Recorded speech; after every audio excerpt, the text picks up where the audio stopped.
కొర్రలతో టమాటా బాత్ అండి. ఒక గ్లాసు గిన్నె ఏదో ఒకటి కొలత పెట్టుకుని తీసుకోండి.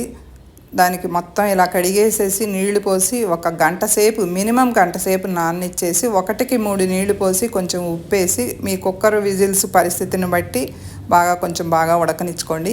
ఇలా తక్కువ మసాలాలు అన్నీ వేసేసి ఇలా వేయించేసుకుని ఈ కంపల్సరీ అనానాస్ పువ్వు మాత్రం వేసుకోండి. ఉల్లిపాయలు పచ్చిమిరపకాయలు ఇవన్నీ కూడా బాగా వేగిపోయిన తర్వాత జీడిపప్పు, ఇది అల్లం తురుము మాత్రం అల్లం వెల్లుల్లిపాయ వేయకుండా అల్లం తురుము వేసుకోండి, బాగుంటుంది. అలాగే పచ్చి బఠానీలు, ఈ టమాటా పేస్ట్ కొంచెం ఎక్కువ వేసుకుంటే బాగుంటుంది. మళ్ళీ రుచికి సరిపడా ఉప్పు, పసుపు, ముందు ఒకసారి వేసాం ఉప్పు, మళ్ళీ చూసి వేసుకోండి. ఇవన్నీ వేసేసిన తర్వాత ఎర్రగా వేగిపోయిన తర్వాత అప్పుడు మళ్ళీ కొంచెం నీళ్ళు పోసుకొని ఇప్పుడు ఈ ఉడికించిన ఈ కొర్రలు కూడా వేసేసి మొత్తం కలిపేసేసి తీసేసుకోవటం. మీకు ఫుల్ డీటెయిల్ వీడియో కావాలంటే స్క్రీన్ మీద ఉన్న ప్లే బటన్ని ప్రెస్ చేయండి.